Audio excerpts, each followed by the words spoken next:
Hello students, आज हम लोग केमिस्ट्री में इलेक्ट्रोकेमिकल सीरीज को कंप्लीट करने जा रहे हैं। आप लोग एक्टिव हो जाइए और पेन और कॉपी लेकर के ध्यान से इस वीडियो को देखते हुए नोट्स भी करते चलिए, समझते भी चलिए। आज वो टाइम आ चुका है इलेक्ट्रोकेमिकल सीरीज को पढ़ने का। तो देखिए यहाँ पे लिखा गया है, केमिस्ट्री का ये टॉपिक है जो कि हम लोगों का चैप्टर नंबर 3 चल रहा है, जिसका नाम है इलेक्ट्रोकेमिस्ट्री। और ये टॉपिक है आज का ईएमएफ सीरीज या इलेक्ट्रोकेमिकल सीरीज भी इसको बोलते हैं, क्योंकि इलेक्ट्रोकेमिकल सेल हम लोग पढ़ रहे हैं अभी। तो ये लास्ट टॉपिक है ईएमएफ सीरीज। तो सबसे पहले बात ये होता है कि ईएमएफ सीरीज क्या है। तो एक तरह का अरेंजमेंट करते हैं इलेक्ट्रोड पोटेंशियल को टेबल के साथ, जैसा कि आपको ये दिख रहा है। ये पूरा आज समझाएंगे आपको ये क्या है। तो यहाँ डिफिनीसन चलिए पहले लिखते हैं यहाँ ईएमएफ सीरीज का। तो लिखेंगे यहाँ arrangement of standard electrode potential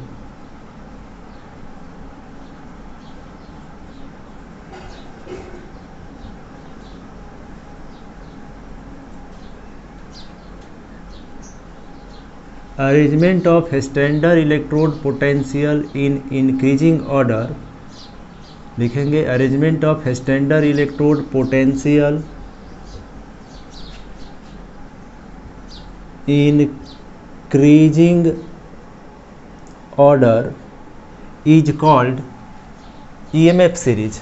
तो ईएमएफ सीरीज को थोड़ा सा डिफाइंड यहाँ किए हैं कि arrangement of standard electrode potential increasing order is called standard electrode potential. आप भी इसको लिख लीजिए। मतलब standard electrode potential half cell का एक ऑर्डर में हम लोग लिखते हैं, इंक्रीजिंग ऑर्डर में, जैसा कि यहाँ लिखा गया है। तो इसी को ईएमएफ सीरीज के नाम से जानते हैं, या इलेक्ट्रोकेमिकल सीरीज भी इसको बोलते हैं।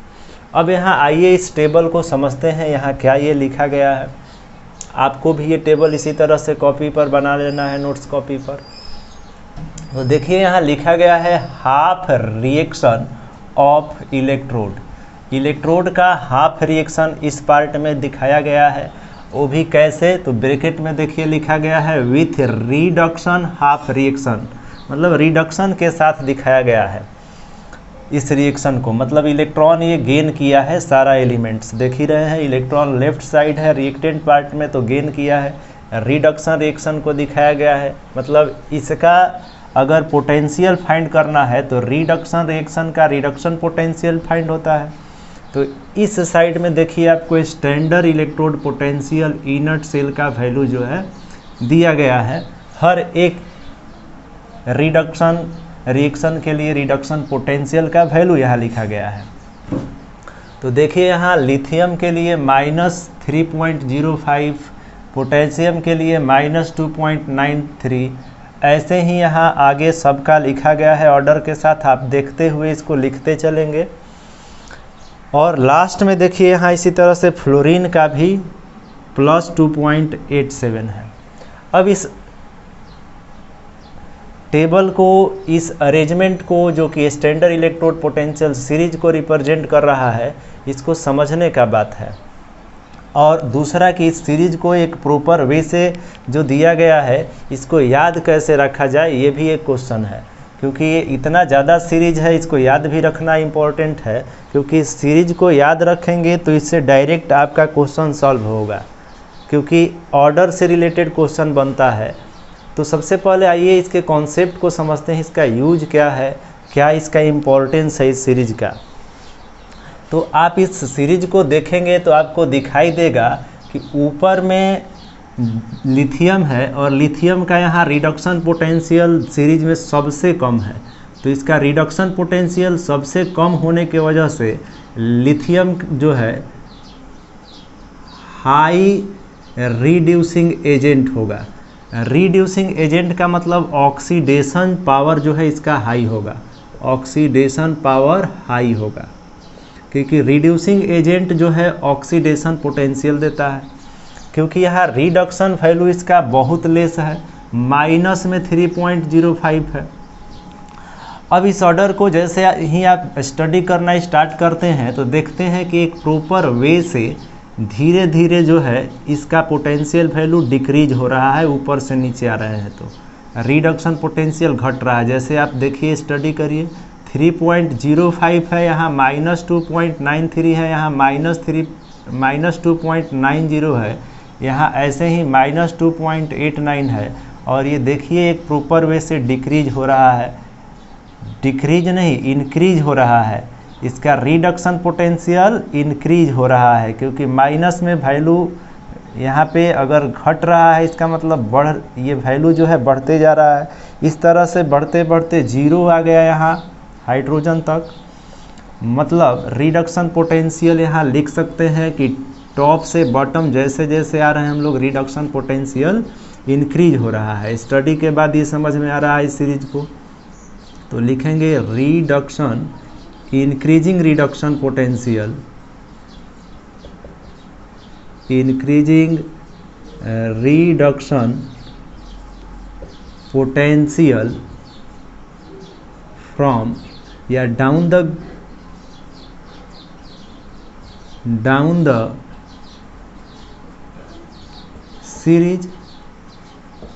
सीरीज में ऊपर से नीचे आने पर रिडक्शन पोटेंशियल बढ़ रहा है। देख रहे हैं 0 के बाद +0.34 +0.53 ऐसे करते करते यहाँ तक ये बढ़ते गया है।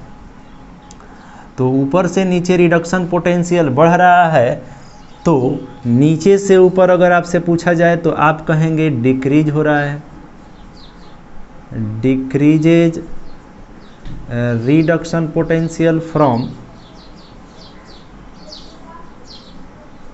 बॉटम टू टॉप या एबव द सीरीज। तो ये समझ में आपको आ रहा होगा।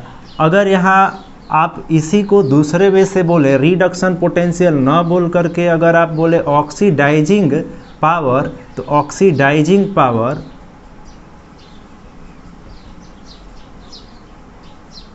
नीचे से ऊपर के तरफ घट रहा है, क्योंकि ऑक्सीडाइजिंग पावर जो है आपको बताए थे रिड्यूसिंग पोटेंशियल को ही बोला जा सकता है।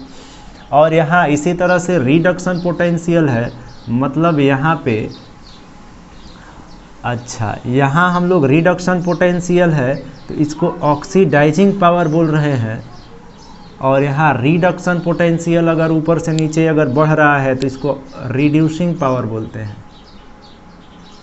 तो रिडक्शन को ऑक्सीडाइजिंग, अच्छा ठीक सही है। मतलब यहाँ ऊपर से नीचे आने पर ऑक्सीडाइज, क्योंकि ये भी रिडक्शन पोटेंशियल है, ये भी रिडक्शन पोटेंशियल है, तो इसको भी ऑक्सीडाइजिंग पावर बोल सकते हैं। मतलब ऑक्सीडाइजिंग पावर ऊपर से नीचे बढ़ रहा है और ऑक्सीडाइजिंग पावर नीचे से ऊपर घट रहा है। अगर यहाँ दूसरे वे से और बोलना हो तो बोल सकते हैं कि इंक्रीजिंग, यहाँ लिखते हैं, और increasing oxidation potential from bottom to top. नीचे से ऊपर जो है अगर रिडक्शन पोटेंशियल घट रहा है तो ऑक्सीडेशन पोटेंशियल जो है उसके इन्वर्स में होता है तो बढ़ेगा। रिडक्शन घट रहा है तो ऑक्सीडेशन पोटेंशियल बढ़ेगा, बढ़ रहा है, देख ही रहे हैं आप यहाँ। अब ऑक्सीडेशन पोटेंशियल को हम लोग रिड्यूसिंग पावर बोलते हैं। तो रिड्यूसिंग पावर नीचे से ऊपर बढ़ेगा। ऐसे ही यहाँ आप लिख सकते हैं कि डिक्रीजेज रिडक्शन पोटेंशियल है तो यहाँ लिखेंगे oxidation potential down the series में ऊपर से नीचे जो है ऑक्सीडेशन पोटेंशियल घटेगा क्योंकि रिडक्शन पोटेंशियल बढ़ रहा है। ऑक्सीडेशन पोटेंशियल को हम लोग रिड्यूसिंग पावर बोलते हैं। तो रिड्यूसिंग पावर घट रहा है, ऑक्सीडाइजिंग पावर बढ़ रहा है।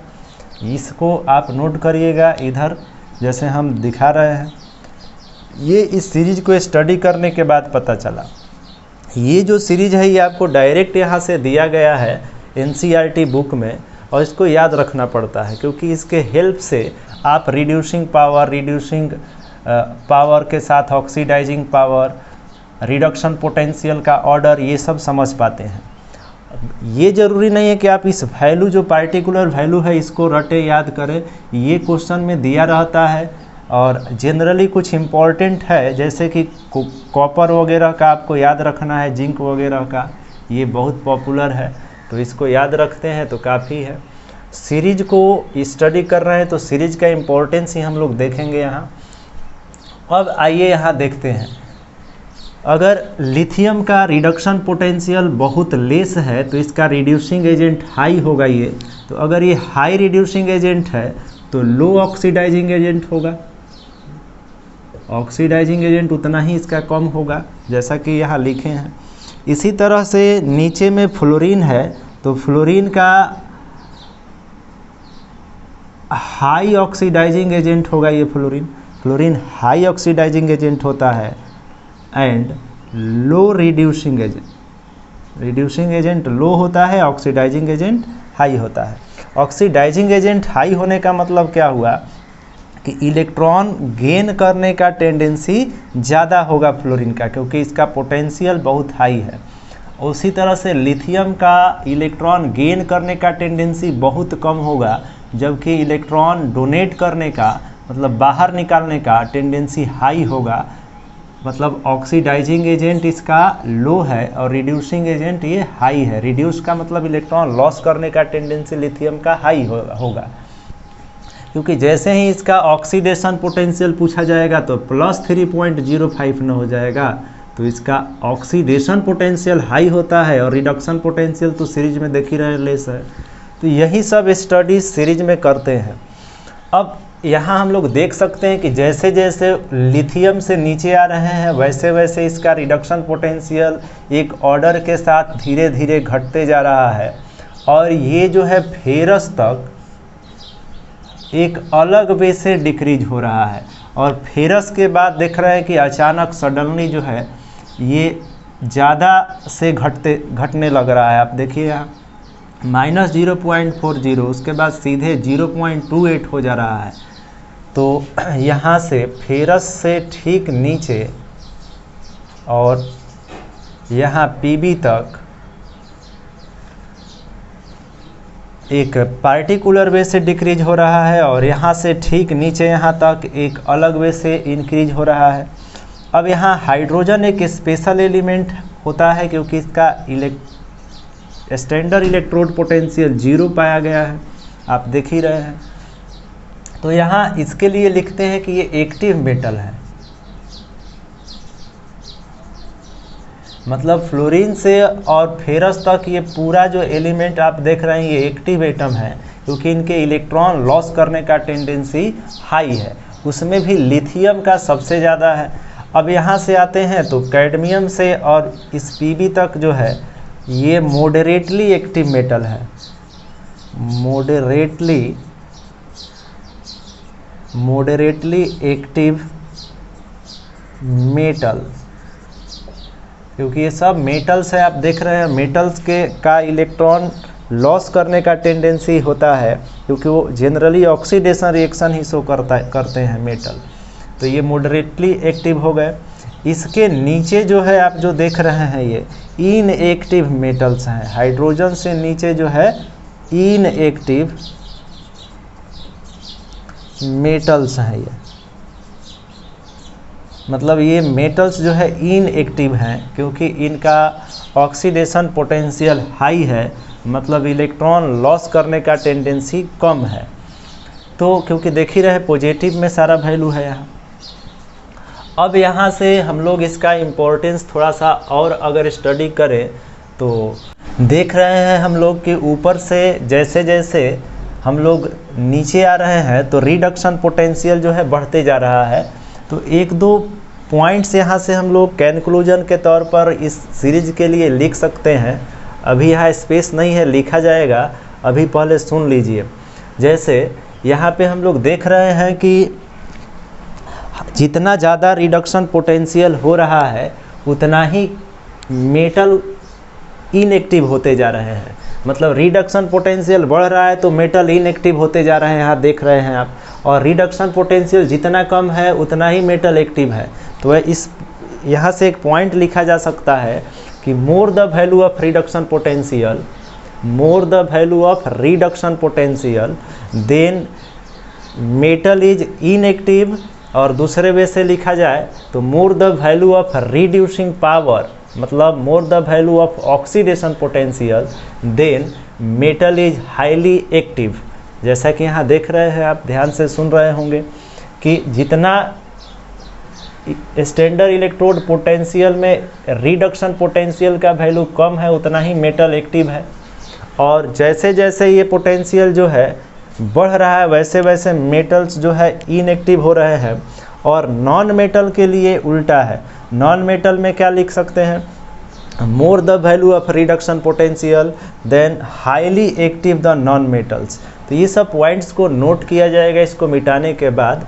तो अभी क्या कर रहे हैं कि हम लोग इसको सीरीज को कैसे याद रखें ये समझेंगे कि सीरीज को एक ऑर्डर में, जिस ऑर्डर में यह पार्टिकुलर लिखा गया है, इसको कैसे याद रखा जाए। तो इसके लिए एक ट्रिक आपको यहाँ से देखिए बता रहे हैं और इस ट्रिक के हेल्प से आप याद रख सकते हैं। वो ट्रिक क्या है इस सीरीज को याद रखने का, आइए देखते हैं। ट्रिक जो है आउट ऑफ सिलेबस के हेल्प से बनाया जाता है। इसको आप अपने माइंड में रख सकते हैं ज़्यादा समय के लिए, इसीलिए ये सब होता है लॉजिक। तो आइए इस लॉजिक को समझते हैं। जैसे यहाँ पे फर्स्ट में क्या है, लिथियम, तो लिखेंगे लिथियम। याद करने का एक जरिया है, थोड़ा समय बिताएंगे तो याद होगा और एक ट्रिक जैसा है ये। लिथियम, पोटेशियम है तो के है तो के लिख दिए। यहाँ पर Ba है तो इसे बाबा लिख देंगे। अभी आप देखते चलिए और लास्ट में पूरा जब ये कंप्लीट कर देंगे तो एक बार इसको बोल देंगे, देखिएगा एक ये ऑर्डर बहुत तेज़ी में याद हो जाएगा। अगर अभी आपसे बोला जाए कि इस ऑर्डर को याद रखिए, इस सीरीज के ऑर्डर को, जैसे ही ये एक के बाद एक एलिमेंट लिखा गया है, तो आप याद करने में बहुत समय लगाएंगे और जल्दी भूलेगा, याद होगा ही नहीं जल्दी है। तो इसके लिए एक लॉजिक यहाँ देखिए स्टार्ट कर रहे हैं। ASR से सरदार और CA से काका, NA से नाना, MG से मांगे। पेशेंस रखिए आप, बस देखते जाइए। ये जैसे ही तैयार हो जाएगा एक ट्रिक, इसको एक बार बोलेंगे और आप देखिएगा याद हो जाएगा। आलू,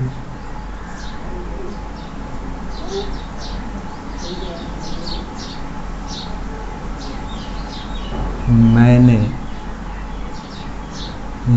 जिंक, क्रोमियम, क्रो भी केवल बोल सकते हैं, क्रोमियम है,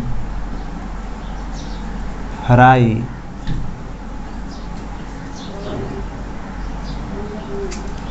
कर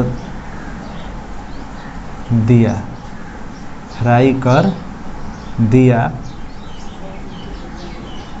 कोई नहीं सुना, प्रभु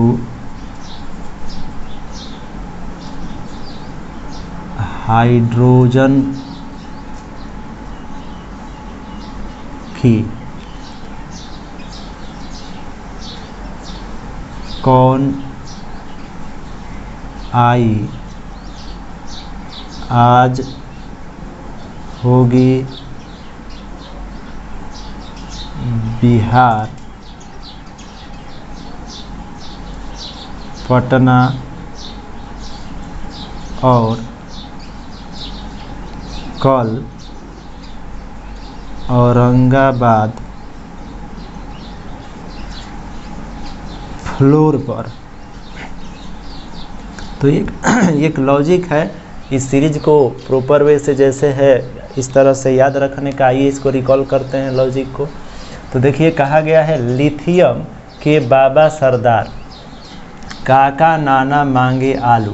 तो यहाँ तक एक सेंटेंस तैयार हो रहा है कि लिथियम जो है, मान लीजिए कोई है पार्टिकुलर, एक लॉजिक है ये, तो इसको याद रखना है। जैसे मान लीजिए लिथियम किसी का नाम है, तो कहा जा रहा है कि लिथियम के बाबा सरदार है और उसके काका नाना मांगे आलू, और काका नाना मांग रहे हैं आलू। मतलब लिथियम के बाबा सरदार है या काका नाना मांग रहे हैं आलू। अब यहाँ से अगला देखिए सेंटेंस एक बन रहा है, मांग रहे हैं आलू, तो मैंने क्या क्या कर दिया। जैसे आप अपने को मानिए तो लिखा गया है मैंने मतलब मैग्नीज, मैंने जिंक, क्रोमियम मतलब इसको क्रो मतलब समझ ही रहे हो, एक लॉजिक है, ज़्यादा दिमाग नहीं लगाना है, लेकिन इमेजिंग करिएगा तो ज़्यादा समय तक याद रहेगा। मैंने क्रोमियम मतलब क्रो फ्राई कर दिया, मतलब कि लिथियम के बाबा सरदार हैं, काका नाना मांग रहे हैं आलू, मैंने जिंक क्रोमियम फ्राई कर दिया, मैंने जिंक क्रोमियम फ्राई कर दिया। तो यहाँ से क्या बन रहा है सूटेबल, लिथियम से तो लिथियम है, के से पोटेशियम हो जा रहा है, बाबा से बेरियम हो जा रहा है, सरदार से स्ट्रोंटियम हो जा रहा है, काका से कैल्शियम याद रहेगा, नाना से सोडियम Na, मांगे से मैग्नीज हो जाएगा, मैग्नीशियम है, मांगे से मैग्नीशियम, आलू से जो है एल्युमिनियम, ध्यान आ ही जाएगा, समझ ही रहे होंगे।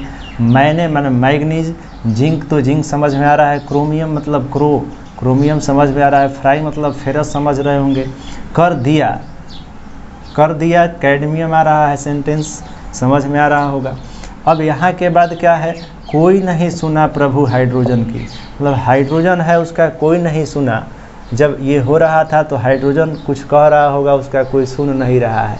मतलब यहाँ से बनाया गया है एक लॉजिक, इसमें कहा गया कोई नहीं सुना प्रभु हाइड्रोजन की।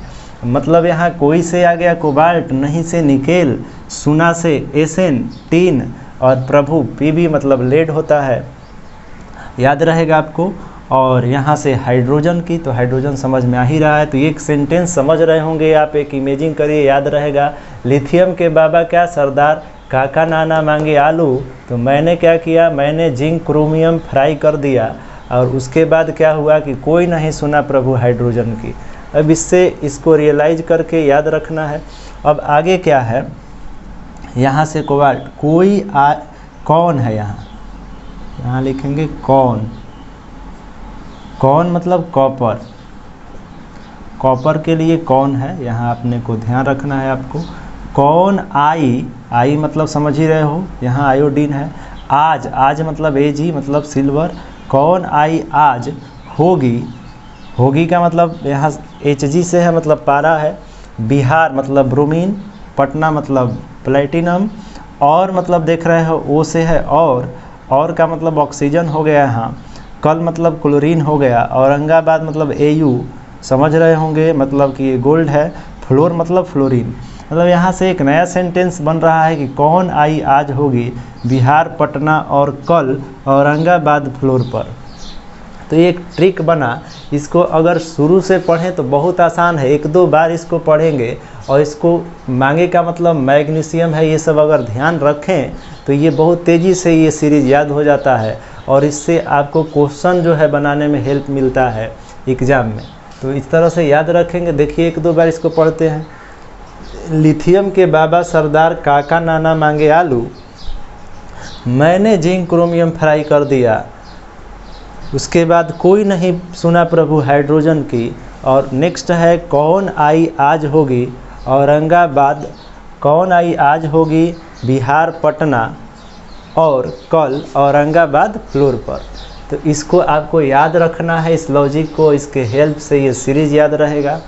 तो इसको एक बार और रिकॉल करें, 1-2 बार करेंगे तो याद हो जाएगा। इसको लिख लेना है सीरीज को बिना देखे 1-2 बार, तुरंत ये बहुत समय के लिए याद हो जाएगा। इसे रिकॉल करें तो लिथियम के बाबा सरदार काका नाना मांगे आलू, और उसके बाद है मैंने जिंक क्रोमियम फ्राई कर दिया। और नेक्स्ट क्या है, कोई नहीं सुना प्रभु हाइड्रोजन की, और उसके बाद है कौन आई आज होगी पटना बिहार और कल औरंगाबाद फ्लोर पर। तो इसको याद रखना है, इस लॉजिक को, और इसके हेल्प से जो है आप जो है इस सीरीज को याद रख सकते हैं। यहाँ से कौन आई आज होगी बिहार पटना और कल औरंगाबाद फ्लोर। तो इस तरह से लॉजिक से भी याद रख सकते हैं। आप चाहें तो डायरेक्ट, अगर आपका टेंडेंसी है याद रखने का तो डायरेक्ट भी याद करिए। ये सब है कि आप जो है कम समय में ज़्यादा समय तक याद रख सकते हैं। अब इसका इम्पोर्टेंस क्या है, यूज क्या है, उसको पॉइंट टू पॉइंट लिखेंगे हम लोग इसको मिटाने के बाद। तो सीरीज का इम्पोर्टेंस क्या है, अगर इसका कंक्लूजन एक दो लिखना पड़े तो हम लोग लिखेंगे इसको मिटाने के बाद। तो चलिए इसको मिटाते हैं, आप इसको नोट कर लीजिए जल्दी से। और नोट कर लेंगे तो इसके बारे में जो भी पॉइंट लिखेंगे हम, तो आपको कॉपी में मिलाते हुए देख पाएंगे कि हम क्या क्या इसके बारे में लिखते जा रहे हैं, क्योंकि जगह है नहीं कि इस पे लिख पाएँ, तो मिटाना जो है पड़ेगा ही। तो चलिए इसको मिटा देते हैं। वो इसके बाद का वीडियो अगले क्लास में स्टार्ट करेंगे, क्योंकि आज इतना हम लोग के लिए काफ़ी है। आज इतना आप नोट कर लिए। इसके बाद का जो कंक्लूजन है इसका, वो अगले वीडियो में अपलोड होगा, और आप इसको नोट करके इतना याद रखिए नोट्स कॉपी पर, क्योंकि बिना इसके जो था ये टेबल, जो कंक्लूजन लिखेंगे समझ में आएगा नहीं। तो इस टेबल को आप ज़रूर लिख लीजिएगा, और उसके बाद इसका कंक्लूजन के लिए वेट करिए अगले वीडियो का। तो ठीक है, अगले क्लास में हम लोग मिलते हैं ईएमएफ सीरीज के कंक्लूजन के साथ। लास्ट टॉपिक होगा कल का, क्योंकि ये इलेक्ट्रोकेमिकल सीरीज जो पढ़ रहे थे, ये लास्ट टॉपिक था इलेक्ट्रोकेमिकल सेल का। तो ठीक है, आज के लिए इतना ही। अगले क्लास में मिलते हैं हम लोग। इसको नोट कर लीजिए तब तक।